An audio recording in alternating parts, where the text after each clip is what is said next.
Welcome to Fishing with Steve D. Well, in today's video we're doing something a bit different. We're going to be talking about the blue claw, or the common yabby, better known as. And we're going to be talking about rules for New South Wales, rules for Queensland, and rules for Victoria. Will you have a look at our new exclusive design open top lift pyramid pots? Towards the end of the video, check this out, guys. Blue claw, or better known as the common yabby, has the largest range of all Australian freshwater crayfish. It occurs across the majority of Victoria, central and western New South Wales, southwest Queensland, and eastern South Australia. Now, the blue claw, or better known as the common yabby, is said to be vegetarian, but I can tell you that they also are scavengers, and they love meat, decaying freshwater fish frames, any chicken frames, anything with a meat content. They absolutely love gorging and eating.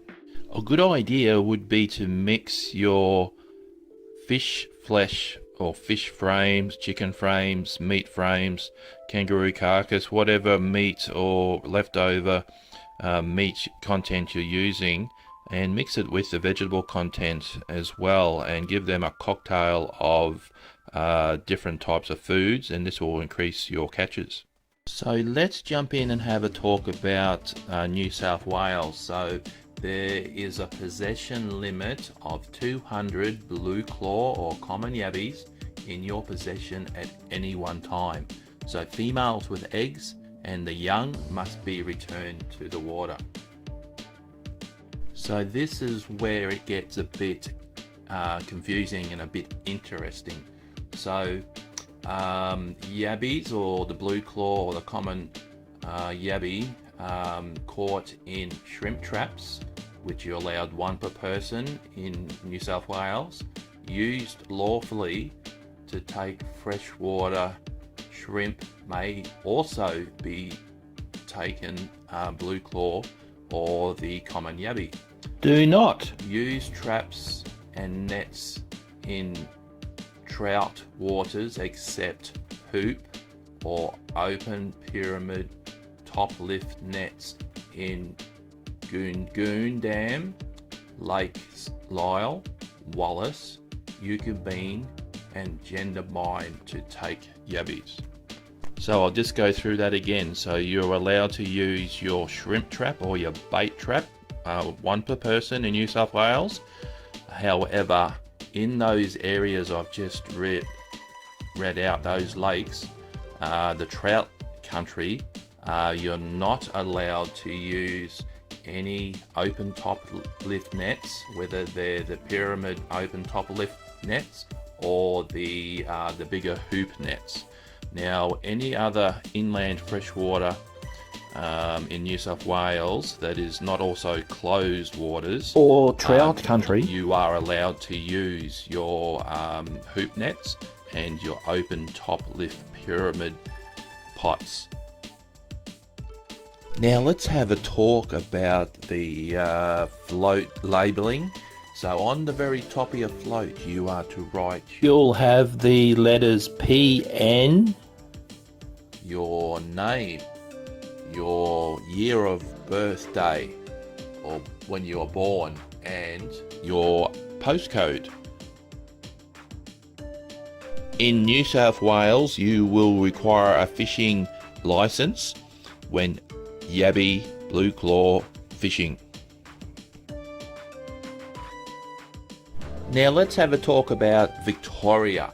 So the bag limits on the common yabby or the blue claw yabby is a maximum of 20 litres of whole yabbies or 150 whole yabbies, or a 5 litre bucket of yabby tail meat in any form not exceeding 400 tails of blue claw or common yabbies in Victoria.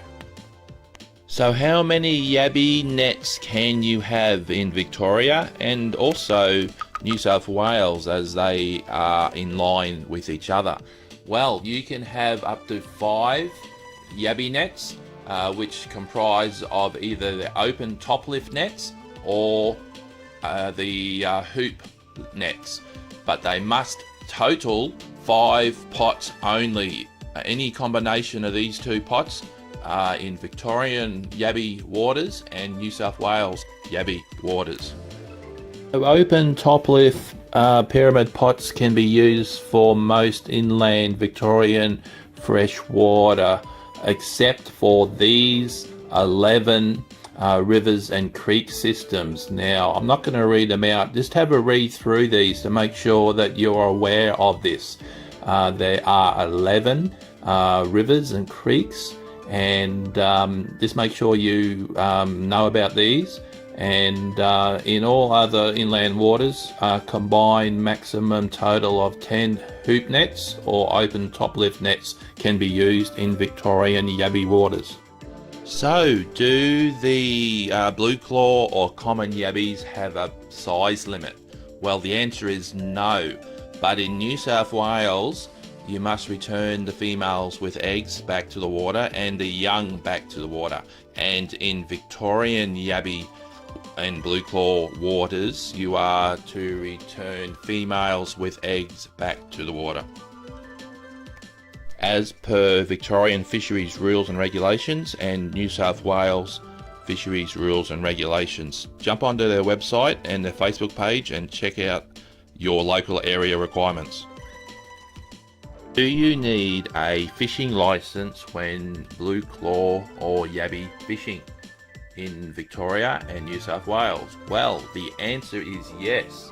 You will need a fishing license as per fisheries rules and regulations when blue claw and yabby fishing. The opera house pots and the funnel pots are illegal to use in Victoria and New South Wales, so make sure you do not use these pots. These are legal in Queensland, so if you come up to Queensland and you want to try some redclaw fishing, send me a message and I'll be able to help you out with our round, high yielding, extra heavy duty redclaw pots.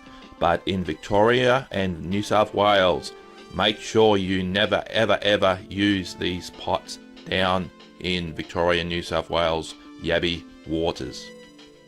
Now, for those anglers who want a eco-friendly pot to use for the yabby fishing, well, the wildlife will swim straight in and out of these open top lift pyramid pots. They're 60 centimeters round, they're only 15 centimeters high, they walk up the 2.5 centimeter mesh and fall straight in. Now, the yabbies can't get out, they slip on the PVC insert, but all the wildlife just swim straight out. So it's a more environmentally friendly. So if you want a more environmentally friendly option, send us an email at fishingwithsteved@gmail.com. And it collapses flat when the PVC insert's out. Your blue claw common yabby fishing in Queensland or red claw fishing in Queensland, you are allowed to use our custom designed funnel pots only in Queensland. But let's have a look at the differences between the blue claw common yabby compared to the red claw. So one of the very first differences you'll know is they'll be a lot shorter, stubbier claws. The claws will be not as long and they'll be fatter. And the coloration of the common blue claw yabby will be brown and green, brown with a little bit of blue, and then you get the really bluey looking blue claw ones. This will depend on the water quality where they're living, and this will determine the color that the blue claw common yabby will be. Now, if you have a look at the red claw, you'll see straight away their claws are a lot longer and they're a little bit skinnier, and they have a lot more coloration and dotty patterns on their bodies. Now the dead set giveaway for the red claw for the males is the red tips on their claws, but the females do not have this. So the difference between a female red claw and a female blue claw usually will be their claws will be a lot shorter and fatter on the blue claw. The red claw claws will be a lot longer and a little bit skinnier, and they will be longer yabby, the red claws will be, where the blue claws will be a shorter, stubbier shape on the body. Now this is Cherie's pet blue claw or common yabby. Now you can see the crystal clear waters causes the coloration to go really bright blue, and it's quite a beautiful yabby, and that's why the water conditions will determine what color the blue claw common yabby will be. And if you get a lot out of my video content, I've got an ebook, red claw ebook. I've kept it really cheap at $12.10. If you want to fast track your red claw yabby catching, send me an email and I'll be able to sort that out for you.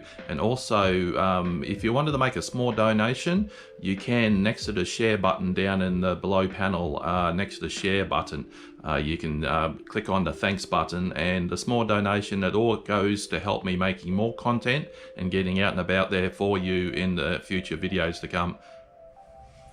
So guys, please subscribe to my channel, please like this video, please stay tuned for our new videos that are coming very shortly, and stay safe guys. Until next time, this is Fishing with Steve D signing off. God bless.